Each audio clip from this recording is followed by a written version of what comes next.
2 countries, 3 islands, 1 island that's not an island, and 6 ferry crossings. Join me on my 12-day self-supported cycling tour across Normandy, France, the Channel Islands, southern Britain and the Isle of Wight.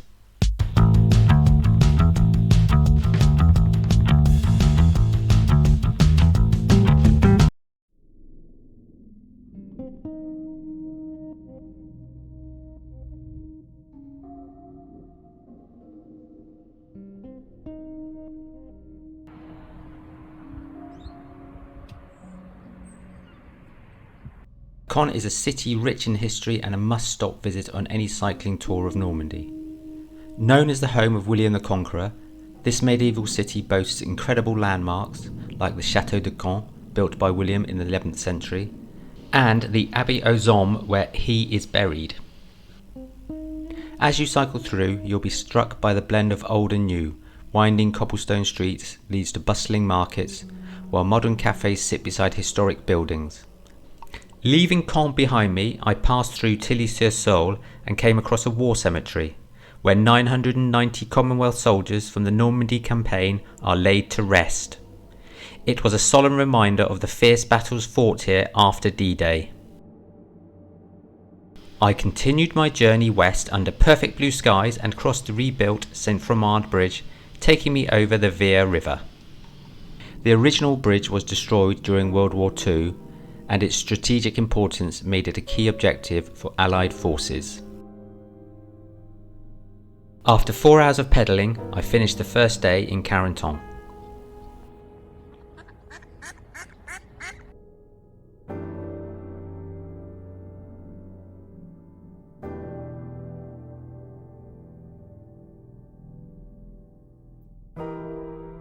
After a long day of cycling the previous day, there's nothing quite like waking up in the fresh air of a campsite and brewing a hot cup of coffee. The first thing I do is fire up the camping stove, boil some water, and let the aroma of freshly brewed coffee fill the air. While that's brewing, I prep a simple breakfast, usually oats with some fruit. There's something so calming about these early morning moments, just me, the sound of nature, and the promise of more miles to explore. I set off through the town centre of Carentan, past the Hôtel de Ville, and heading for the west coast of La Manche. Day 2 took me to the seaside resort of Coudeville-sur-Mer over a distance of 88 kilometres. The day turned out to be very hot. Continuing my journey both west and then south, I cycled past the ruins of La Roque Bridge. It was hard not to reflect on its history. Once an important crossing over the Vire River, the bridge was heavily damaged during World War II and now stands as a silent witness to the battles that took place here. After a long day of cycling under the sun, I finally arrived at my campsite, feeling the heat still hanging in the air. It was a relief to drop the bike and start setting up my small lightweight tent, my home for the night. Even in this heat, there's something satisfying about the simplicity of bikepacking. A quick setup, some shade, and soon I'll be able to relax. On days like this, the key is finding a shady spot and staying hydrated before I settle in for a long, well-earned rest.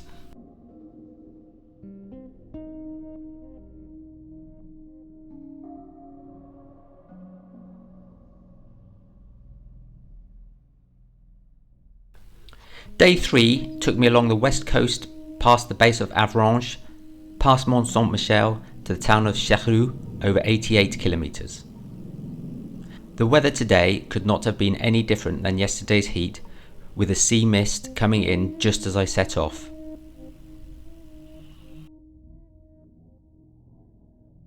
Rising dramatically from the sea, Mont Saint-Michel is one of France's most iconic landscapes. This medieval island fortress with its towering abbey feels like something out of a fairy tale. Cycling here offers a truly unforgettable view as you approach along the causeway. After spending time at Mont Saint-Michel, I ride along the purpose-built cycle path watching groups of cyclists heading towards the iconic abbey. The path is smooth and well maintained, offering breathtaking views of the surrounding marshlands. It's a beautiful Peaceful ride as the evening light sets in, and I'm making my way to the campsite for the night, ready to unwind after another memorable day on the road.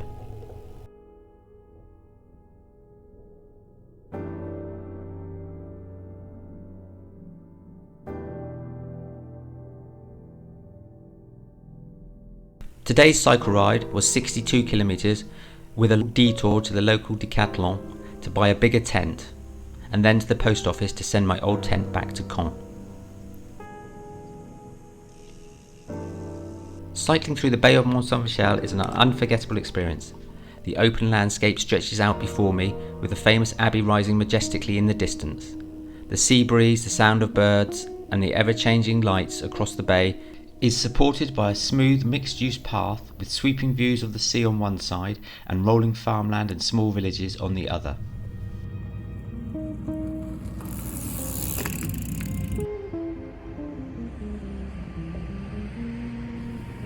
It's a great way to take in the beauty of Normandy and Brittany as I make my way to the historic walled city of St Malo. Stopping for a crêpe is one of the best parts of a cycling holiday in France. Freshly made, light and buttery, it's the perfect treat to refuel and enjoy a taste of local flavour before heading back on the road.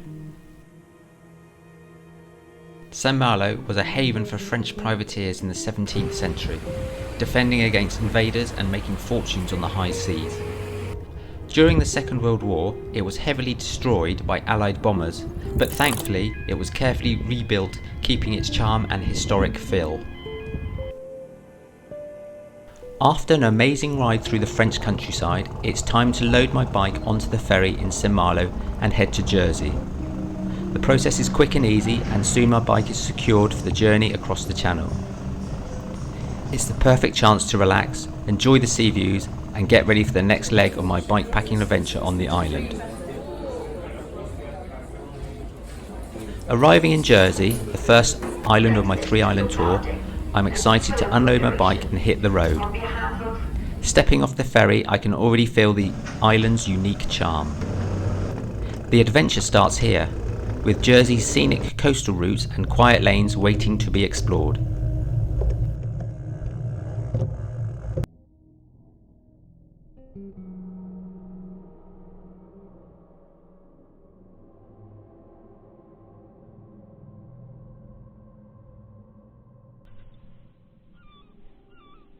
Day 5 was a beautiful but tough ride around the island of Jersey. Today it offers stunning routes for cycling enthusiasts, from rugged coastlines to lush green lanes, blending history with natural beauty. So as you pedal through this fascinating island, take in the stories etched into this landscape. St Juan's Bay on Jersey's west coast is a stunning stretch of coastline known for its golden sands, dramatic waves and deep historical significance. In medieval time, the bay was primarily farmland, but by the 17th century it became strategically significant, with defensive structures like the Rocco Tower built to guard against invasion. Fast forward to World War II and the area played a key role during the German occupation, leaving behind bunkers and fortifications that you can still see today. Today, St Juan's Bay is a hub for surfers and nature lovers, with its unspoilt dunes and rich wildlife. The climb out of the bay, while tough, offers spectacular views back across the bay, so it's worth a stop at the top to recover and take in the views. Jersey has the perfect mix of lush green countryside and rugged coastlines, making every turn on the bike an adventure. Riding through these narrow lanes, you could almost smell the salty sea breeze. Cycling there was something special. The roads were calm and the views, well, they really spoke for themselves. And of course, a few hills kept things very interesting. Jersey, the largest of the Channel Islands, is a treasure trove of history and stunning landscapes. This unique mix of British and French cultures is steeped in rich stories. During World War II, Jersey was occupied by German forces from 1940 to 1945, leaving behind imposing bunkers, tunnels and coastal defences, powerful reminders of the island's wartime past. But the island's history stretches back even further. Evidence of Neolithic settlements and medieval fortifications, showcases Jersey's strategic importance through the centuries. On completing the loop of the island, I quickly packed up my tent, loaded up the bike and returned to the port to continue my journey by ferry to the next island, the Island of Guernsey. After a short delay, I left the shores of Jersey behind and headed for Guernsey, the second largest of the Channel Islands. The ferry crossing to Guernsey is a journey of about an hour, and it offers a perfect opportunity to reflect on the unique heritage of these islands. On arrival in Guernsey, I made a quick pit stop to buy some food and watch the world go by before heading up to my campsite for the evening in the centre of the island.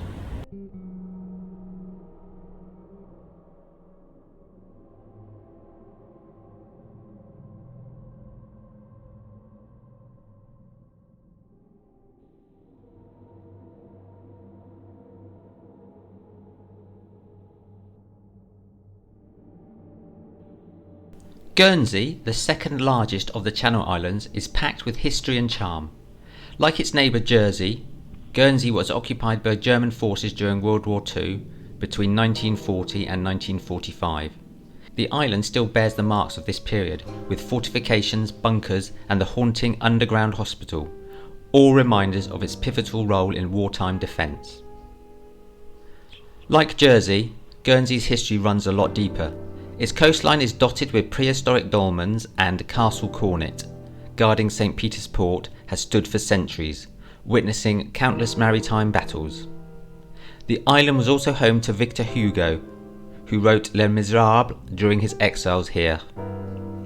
Cycling in Guernsey is a delight, with quiet lanes, dramatic cliffs and sweeping beaches, offering a slightly more intimate and laid-back experience than Jersey's larger landscapes. While Jersey boasts more extensive routes, Guernsey's compact size lets you explore its highlights in a day. St Peter's Port is the capital of Guernsey. The bustling harbour has been a key maritime hub for centuries, dating back to Roman times. The town flourished in the 19th century, becoming a popular stop for ships. Today, its cobbled streets, historic buildings and stunning views of the channel make it a vibrant blend of the old and the new.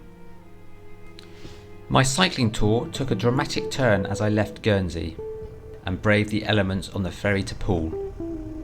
The weather was far from kind on the crossing, wet and windy, and with the waves adding a bit of excitement to the crossing. As we approach Poole, Old Harry Rocks and the Sandbanks chain ferry, the weather promises another soggy ride.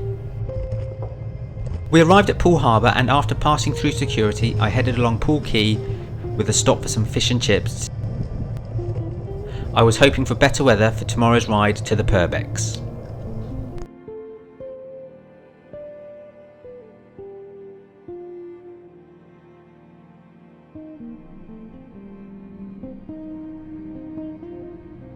After yesterday's rain, the sunshine had returned, making today's ride through the Purbecks an absolute joy. Starting in Poole Park, the calm lakes and early morning light set the perfect tone for the day ahead. Next, it was on to the famous Sandbanks chain ferry, a quirky and scenic way to cross the water and start the climbs into the Purbeck hills. The views here are breathtaking, rolling countryside and sparkling sea at every turn.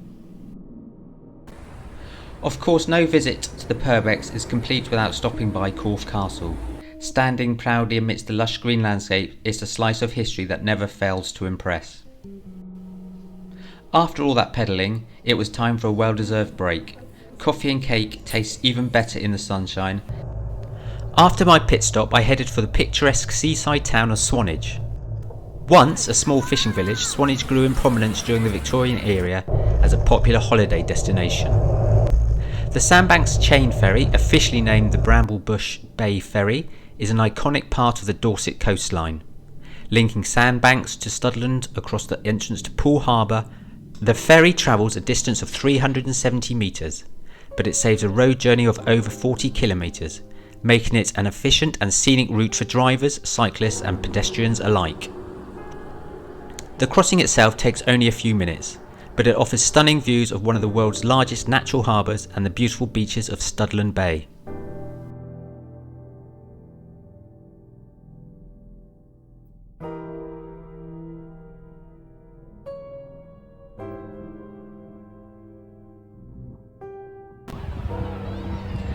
After a day off the bike, I set off from Poole, leaving the Purbecks behind me to head for the ferry terminal in Lymington, 50 kilometres west along the coast of Dorset and Hampshire. My ultimate destination was the Isle of Wight and a small farm-based campsite some 18 kilometres from the ferry terminal at Yarmouth.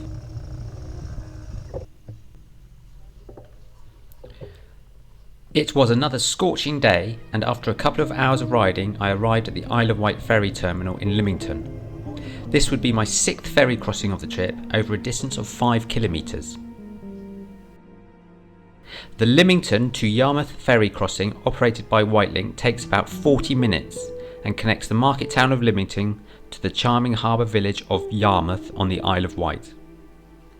Along the way you will enjoy stunning views of the Solent and New Forest coastline. This route has been a vital link for decades, offering quick and easy access to the Isle of Wight.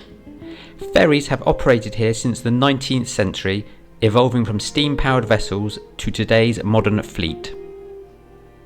Yarmouth is one of the oldest harbour towns on the Isle of Wight, dating back to medieval times. Yarmouth Castle, built by Henry VIII in 1547, stands guard at the entrance to the port and is a reminder of its strategic importance. Today, Yarmouth is known for its quaint streets, a bustling marina, and access to some of the island's best walking and cycling routes.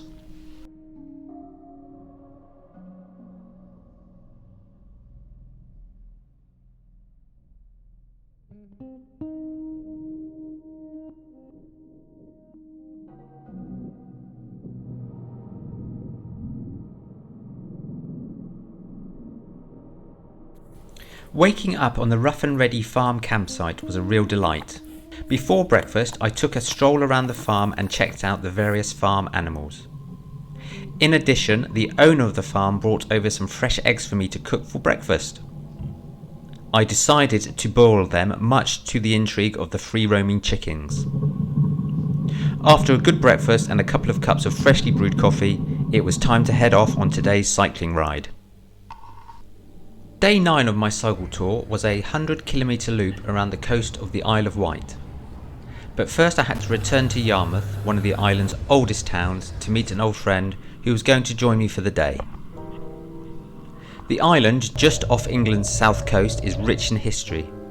It was a key site during the Roman occupation and later became a vital navy base during the Napoleonic Wars. Queen Victoria also famously loved the island and built Osborne House here as her summer retreat. The Isle of Wight is also known for its natural beauty, from the dramatic Needles to its rolling countryside and charming coastal towns. With its challenging hills, quiet lanes and coastal views, the island has become a natural destination for cyclists looking to escape mainland Britain. After a long ploughman's lunch at Pensel Cottage in Shanklin, we headed for the chain ferry that joins East Cowes to West Cowes over the River Medina. This was my 2nd chain ferry and my 5th ferry crossing of the trip so far. It was also by far the shortest ferry crossing of the trip.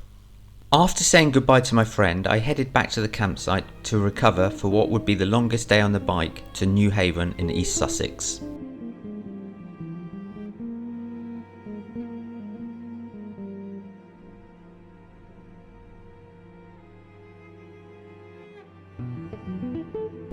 Day 10 began with a ferry ride from Ryde on the Isle of Wight to Portsmouth, the bustling navy city famous for its maritime history. Boarding the ferry from Ryde, I was excited to get back to mainland England, but also enjoy the scenic crossing to Portsmouth. As we sailed across the Solent, the views were fantastic, from the Isle of Wight's rolling coastline fading into the distance to the bustling harbour ahead. As we approached Portsmouth, the iconic Spinnaker Tower came into view. It's a striking landmark that signals your arrival into the harbour. Cycling off the ferry, I was straight into the heart of the historic maritime city, ready to continue my journey along the coast. Once I reached the mainland, the journey continued along the coast towards Newhaven. The route first took me through Chichester, a charming city known for its stunning cathedral and Roman routes. After Chichester, I cycled through Littlehampton with its iconic beaches, known for its windsurfing credentials and shingle beach. Crossing over the footbridge that takes you over the River Arun brought me to Littlehampton Harbour, where I saw a mix of fishing boats and pleasure craft that creates an idyllic harbour town feel. Next up was Shoreham by Sea. Once again at its heart, shingle beaches, beautiful views and colourful beach huts. But this time it also includes lagoons with houses built nearby. The crossing over the purpose-built bridge was well worth the trip in itself, with great views of the harbour and the Arun River. Next I reached Brighton, the vibrant and eclectic city famed for its pebble beaches, the Royal Pavilion and its buzzing atmosphere. Despite the busy roads, the coastal views and energy of those towns made for an exhilarating ride. Finally, after a long day of 130 kilometres in the saddle, I arrived in Newhaven, ready to board the ferry and return to France.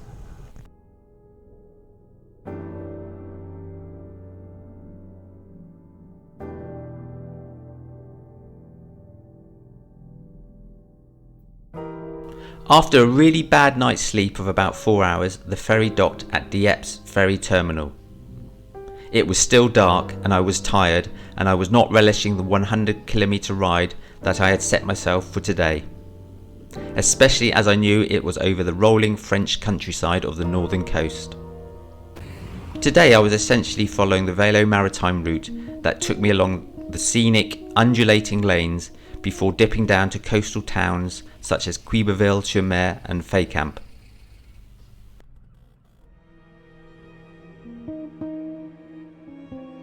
The fresh, salty air and empty roads of the early morning made it feel like I had this stretch of France all to myself.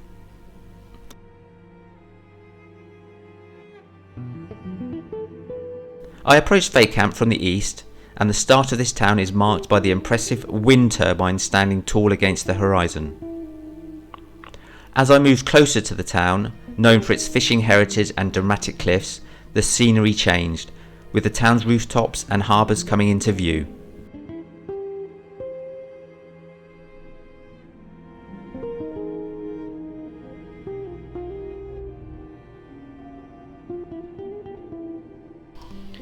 Day 12 was my final day of my 3-island cycling tour, completing the loop back to my hometown in Caen.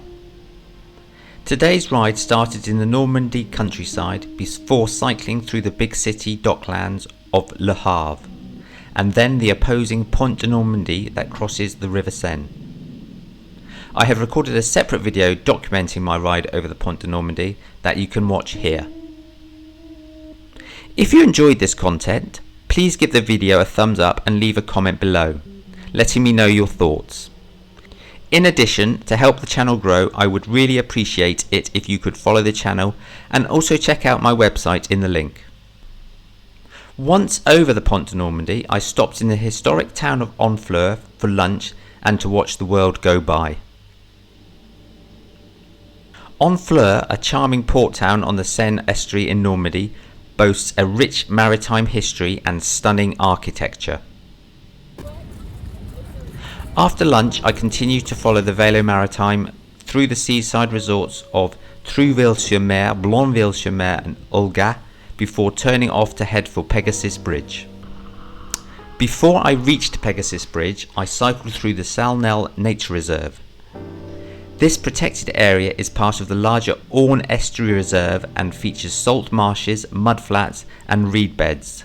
It's also a crucial stopover for migratory birds, including herons and oystercatchers.